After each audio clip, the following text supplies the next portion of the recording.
Здравейте! В това видео искам да ви покажа какво представлява електронния подпис и как трябва да постъпим, когато се сблъскаме с изискването за такъв. Какво представлява електронния подпис?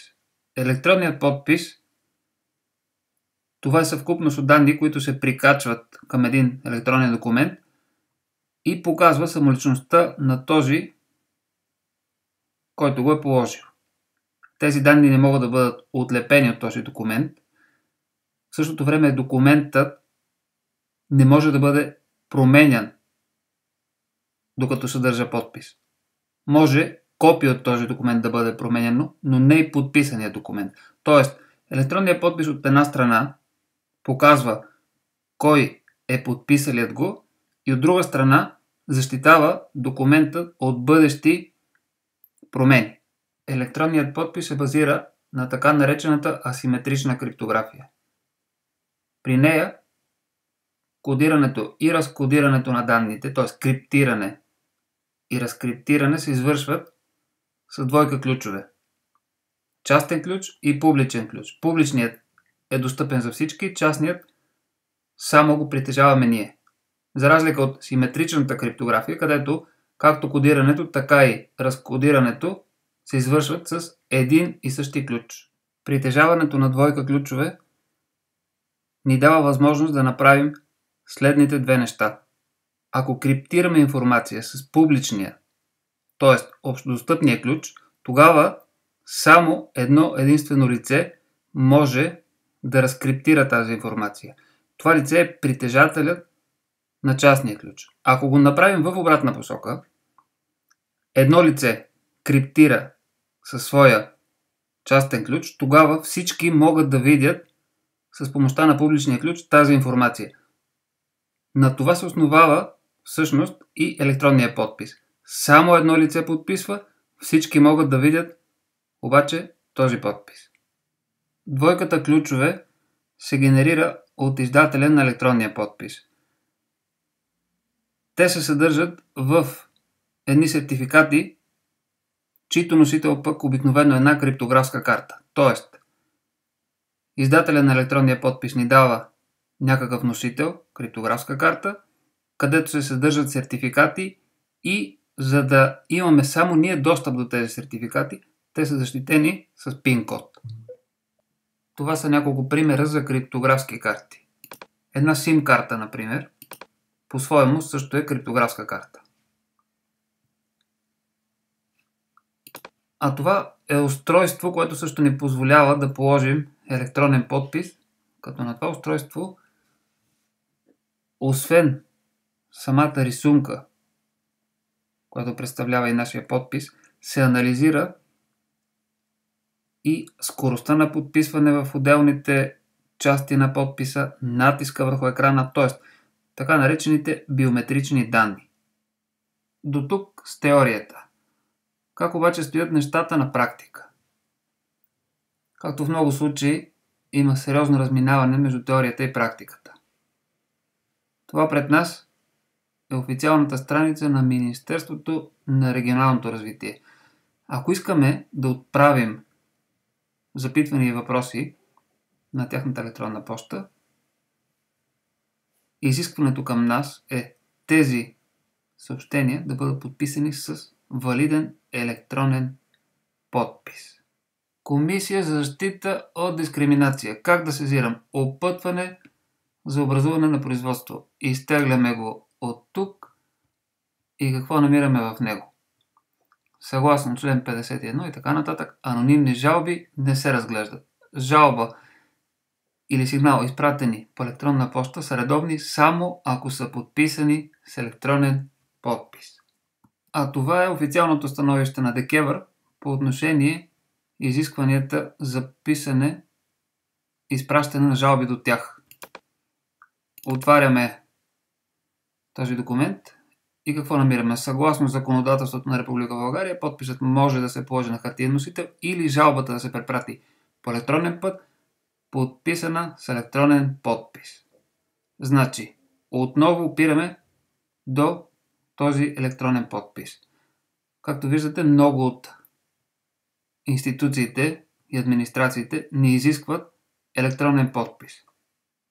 Отново се връщаме при Министерство на регионалното развитие. От това министерство имам 2 писма, изпратени на моята електронна поща. Това е първото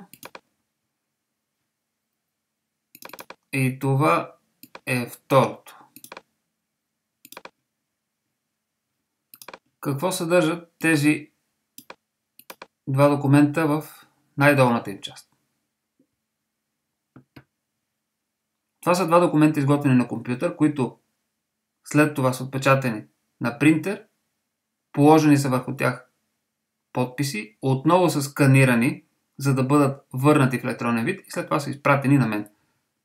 Тези подписи се наричат подписи на документа, върху който са нанесени.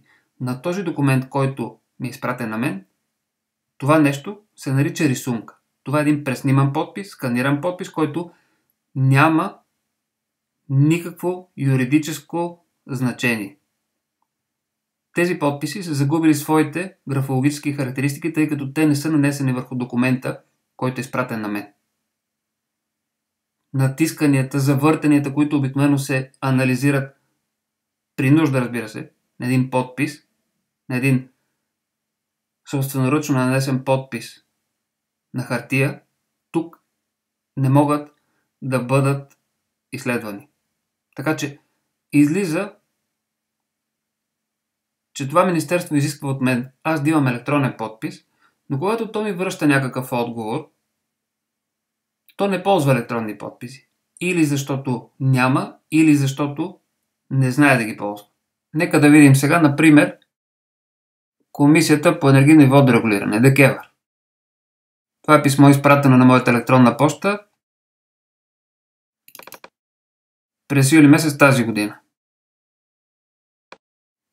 Какво има на него?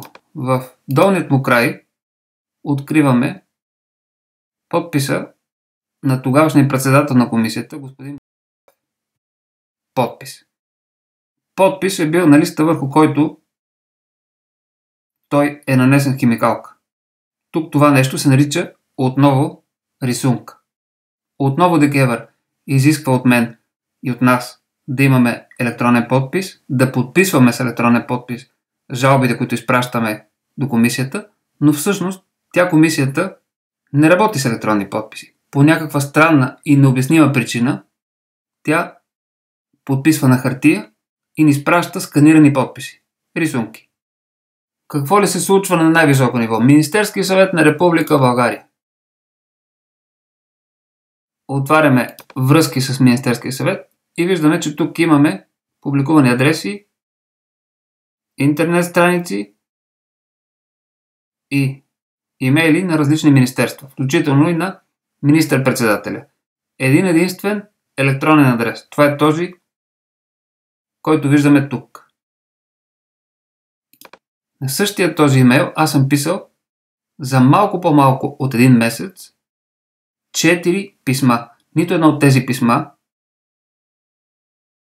няма входящ номер. Твърди се, че никой не ги е виждал.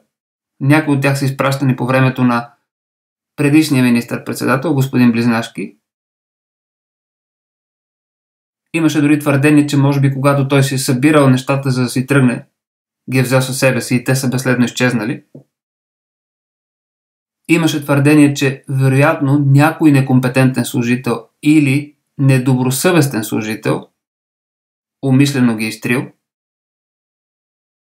Значи излиза, че аз трябва да предполагам, че в един министерски съвет работят и недобросъвестни служители. Трябва да се съмнявам в качествата на служителите от Министерския съвет. Ами вероятно тогава трябва да се съмнявам в полицията, в правосъдието, в омбудсмана и в цялата държавна администрация. Странното е, че по телефона ми беше даден друг електронен адрес, на който ми обясниха, че ако напиша писмо, то няма да изчезне безследно. И още по-странното е, че адреса, който ми дадоха, не съществува, не е обявен в страницата на Министерския съвет. Тоест, добрият адрес е този. Него само ви го дават в един телефонен разговор, ако го поискате. Лошият е този и това е единственият публикуван имейл адрес на министър-председателя. Извода си направете сами. Значи дори един министерски съвет не желая да има електронна комуникация с обикновени граждани. До преди 2 години аз не притежавах електронен подпис. И още тогава си дадох сметка, че е добре човек да има такъв, защото липсата му много пъти се превръща в пречка за комуникацията между нас, гражданите, и администрацията. Сега обаче, когато имам електронен подпис и разбира се мога да подписвам документи, аз разбирам колко некомпетентна е същата тази администрация, която ми го изисква. Нейните познания, повярвайте ми, са почти нулеви. Не ниски, нулеви. Моите са ниски, нейните са нулеви. Същата тази администрация се позовава на закони, които казват, че жалбите и сигналите не могат да бъдат анонимни, но на тази администрация ни пука кой съм аз. Нито кои сте вие. Тя дори не валидира тези изпратени подписи. И знаете ли защо го знам? Имам лошия късмет моят подпис да има една специфична черта. Аз трябва да подскажа как да бъде валидиран. Да го направи някой сам е почти невъзможно. Така че аз знам кой въобще се опитал да валидира моя подпис. И единствените, които го направиха, това са нито една от другите институции, които са ми изисквали електронен подпис, не са си направили труда да валидират моя подпис. Това означава, че те не искат да знаят кой съм аз. Те използват изискването за електронен подпис, за да издигнат една бариера и да лишат гражданите от най-лесната и достъпна комуникация в днешно време. А именно електронната комуникация. Те много добре знаят, че обикновеният човек няма електронен подпис. Той трябва да се подновява периодично, струва пари. Хората не си правят електронни подписи, и така. И същата тази администрация, която не изисква електронен подпис, подписва ето по този начин. Тези рисунки имат единствено психологическо значение. Един пресниман подпис може много лесно да бъде копиран с една компютърна програма и да бъде пренесен от един документ върху друг. Този подпис, тази рисунка, извинете, тя не е обвързана с този документ по никакъв начин. Юридическата тежест на една такава рисунка е никаква. Това не е подпис. След като администрацията не може да подписва с електронен подпис, би следвало да премахне изискването за електронен подпис към нас, гражданите. Защото едва ли има някъде закон, който да ме задължава мен да мога да работя с електронен подпис, но в същото време да освободи от същото това задължение администрацията, която ме изисква електронни подписи. За съжаление, истината е тази. Ние не сме подготвени за електронни подписи. Ако който и да от вас се научи поне малко да работи с електронен подпис, има и го ползва, нека да бъде сигурен, че той знае много, много повече от цялата администрация събрана на едно място. Благодаря ви.